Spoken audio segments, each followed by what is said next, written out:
Welcome to another episode of Parenting Teens Advice Redefined for Today's Complex World.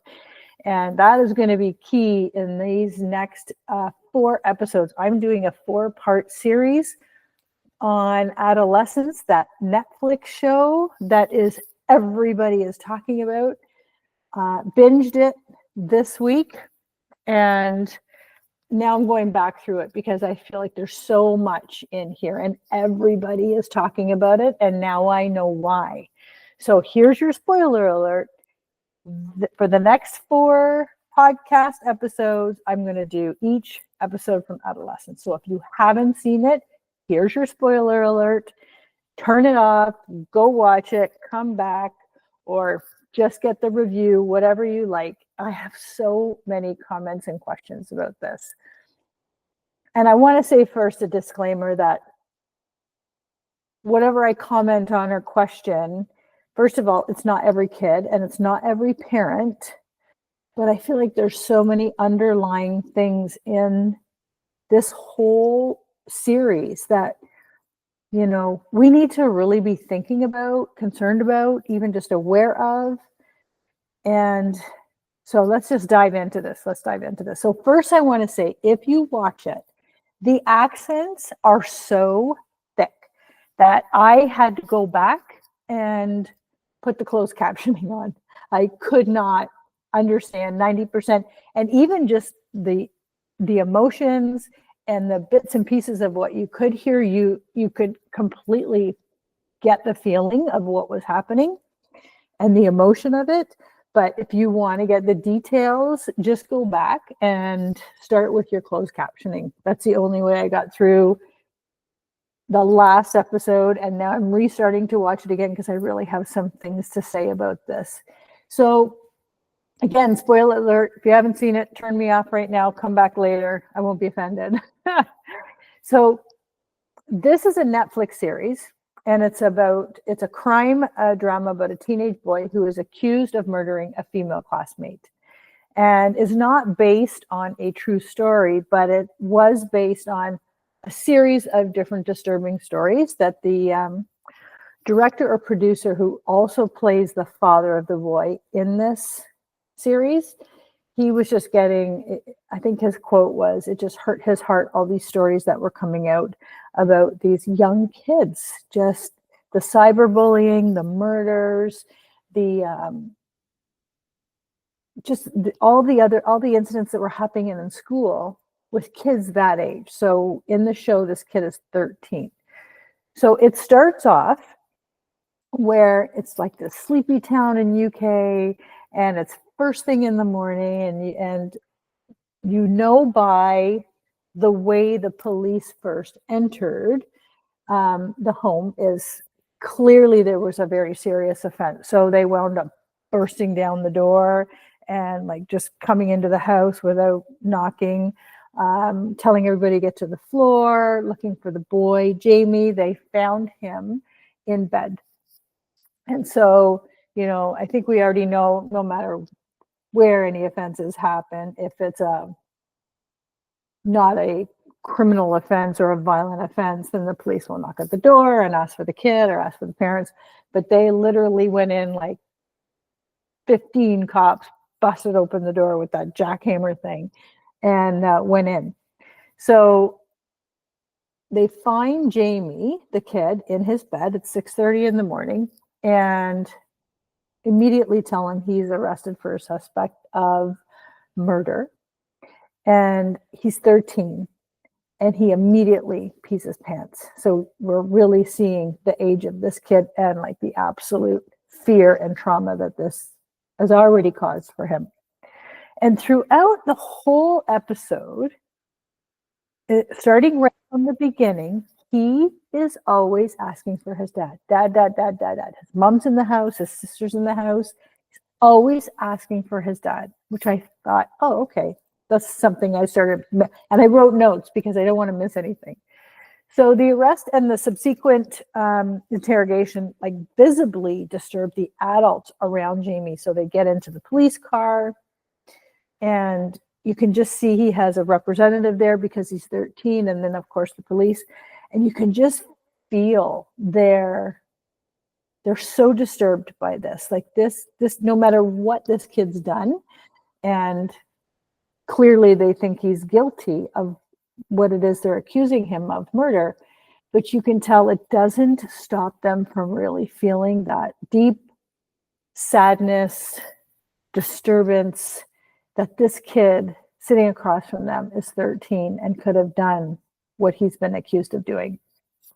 So you can just totally feel their conflict. And one of the lead officer, you can tell he phones home in the middle, just I think just to get some peace. And you can tell he has a son, and it's kind of leading into maybe a son the same age. So he's feeling like, oh my gosh, this could be, you know, maybe not his kid, but maybe one of his kid's friends.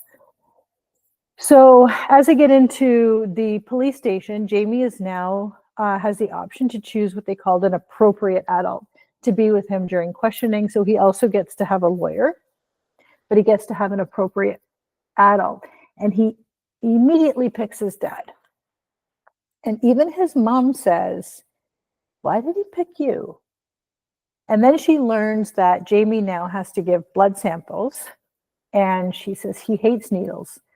Why did he pick you? Almost feeling like I'm the mom. I'm the, the emotional support system here.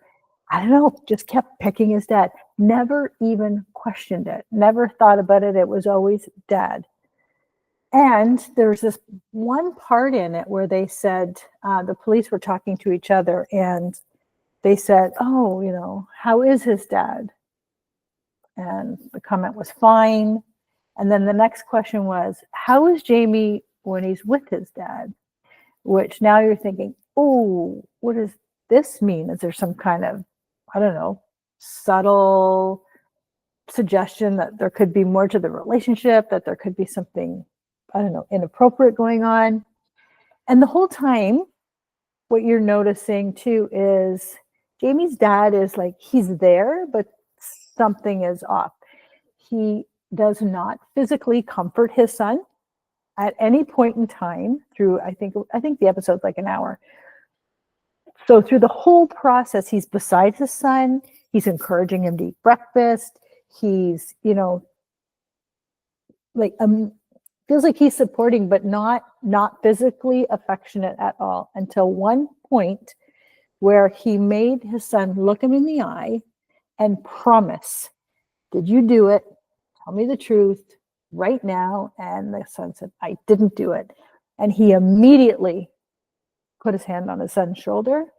And as his son was walking into the interview, had his hand on his son's shoulder. It was just the very first time through the whole episode that dad had a physical connection to his dad. And I thought, oh, this is weird. So there's different reasons for this. There's like, he might have had a stronger attachment to his father. He might have believed his dad was, the safe one or the more accepting parent in moments of distress. Kids don't always reach out for the nicer parent. Sometimes they reach for the one they feel safest with if they're going to fall apart. And it, might say less about love and like more about a perceived protection they might be getting from that parent. And Jamie may view his dad, as the fixer, the protector, the one who will step in and advocate even in chaos. There might be like cultural or family dynamics where emotion and vulnerability and repair are expected from dad, but maybe not from mom. Or, there's the emotional distance or like a conditional love. So kids often reach for the parent they're emotionally distant from because they're still trying to earn their love or still trying to earn their approval. I know dad made several comments, even in just the first episode, about, well, he's my son. I made him. Like, of course he's smart. Of course he's good. He's my son. Really tagging onto the fact that he came from him, holding that responsibility as his dad. And so there's also the sense that maybe he's feeling guilty and does not want his mom to be like in his space because he can't handle the guilt. He might, as we can see at the end of the episode, he knows what he's done. And disappointing or upsetting his mom might be like totally unbearable. They often see moms as an emotional barometer. So turning to her could mean confronting shame in a way, and he's not ready to do that. And the officer's question, about, I don't know, that how was he with his dad? It was like they just kind of slipped it in. And I know through the rest of the other 3 episodes, there's a sprinkling of this, but I'm not giving that away yet. So, whether it's control, secrecy, or just a family dynamic, Jamie's request might not just have been about comfort, getting his dad and always his dad to be supporting him. It might be about power or fear. I don't know. So, okay, so here's what I want to say too. And in the interview, there's no mention. So they're interrogating Jamie. His dad is there. His lawyer's there. They're interrogating him. He's been coached by his lawyer to say no comment about the event itself. But when they started questioning about friends, and then they questioned about this victim, this girl, Katie Leonard, he immediately went to, oh, is she dead then? And, everybody just looked at him like, okay, you just gave it right away. And it's really, it was kind of jarring because he didn't even say it like he was upset or he was emotionally distraught. It was a very matter-of-fact question. So there was no, I don't know, there was no conflict of whether did he or didn't he. It was like, oh, is she dead then? It was bizarre. It was like a gut punch because you're always remembering, not only is he 13, they've picked a 13-year-old actor who could probably be 11. So it was just thinking, oh my gosh. So, and as they were going through the interrogation, the kid was out at 10:30 at night. He's 13. I'm wondering, there was no surprise in his dad's eyes while they were going through, okay, well, at 8:30 you left the house, and 9:30 you were here, and from 9:30 to 10:30 this happened. And I don't know, 13? Out wandering the streets? I don't know. Is that another question we have? Yes. So what I want to say, and I guess what I want to talk about, because I don't want to give away the other 3 episodes, is what is happening in this house where there's no way anyone believes he did it, including him in some very unreal way of, the very end of the episode, it showed video footage where he just couldn't deny any of it. And when the video footage ended and he was just with his dad, he continued to say, I didn't do it. I didn't do anything. I didn't do anything. So now I'm wondering about the mental capacity there. Oh, there's just so many questions. I have so many questions. And as we go through it, so what I want to say is, sometimes when our kids are quiet and not causing some kind of outward disturbance, we think, oh, they're good, they're kids, they want to be quiet, they're in their rooms, they're doing their thing, they have some friends.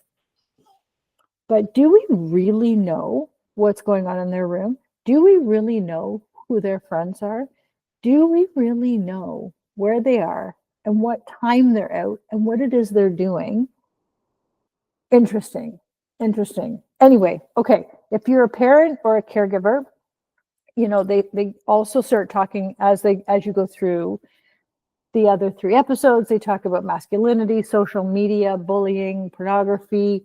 They tap into that pornography a little bit when they show posts that he has made on Instagram of, it looks like some very provocative pictures of older women. And he says he's not interested in them because they're too old, but he likes that type of a girl.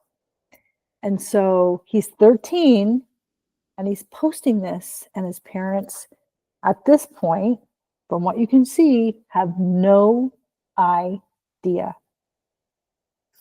So can we now talk about social media and what age our kids are really have the capacity to decipher what can be posted, what they should be sharing, what kind of commentary they should be making?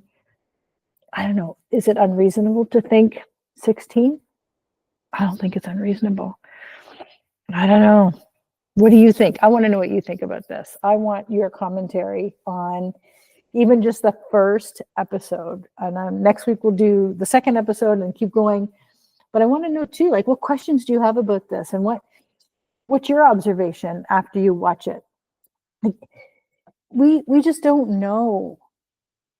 I feel like there's this huge gap between how we were parented and how we want to parent, but there's so much more external influence for our kids and external pressure for our kids at much younger ages that I feel like we need to be so much more aware of what's happening. And if your kid is 13 and on Facebook and on Instagram and you're wanting to go through this and they don't want you to go through it, well, there's clue number one, that you have to go through it. And clue number two for me is you can always backtrack. You can always say, and it won't go over well. And yeah, you're going to have some flack and some conflict. But can you say, you know what? I made a mistake. I don't think at 13, 12, 9, 14, that you have the maturity and responsibility level of someone who can manage social media in your world. And it's not going to go over big. And yes, you're going to have an argument. But in the long run, let's weigh out the pros and cons on this. Let's weigh this out. Do we have a big fight now? Are you the worst parents in the world? Maybe. But it's still your job to parent and guide and even say, you know what? I screwed up. I shouldn't have given you this phone. I shouldn't have let you have Facebook. You shouldn't be on Snapchat or TikTok. I don't feel like it's safe. I don't think I made a good decision on this, and I'm taking it away. You have every right to do that. And I think if you rehearse it ahead of time and know what's going to happen and know what kind of reaction you're going to get, and it could be a conversation you have 100 times, be prepared. But if you know it is in their best interests, safety-wise, I think it's worth it. Yeah. Anyway, I'm obviously all hyped up on this. So put on your closed captions, because you'll never understand unless you were born and raised in the UK. I couldn't understand anything. So get on closed caption, get your notepad, start making notes. I want to know what you think. I really want to know what you think. And I want to know if you are now going, maybe I need to have a conversation with my kid.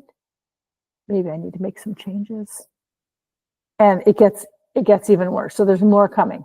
Anyway, thank you for listening, and we'll see you next time.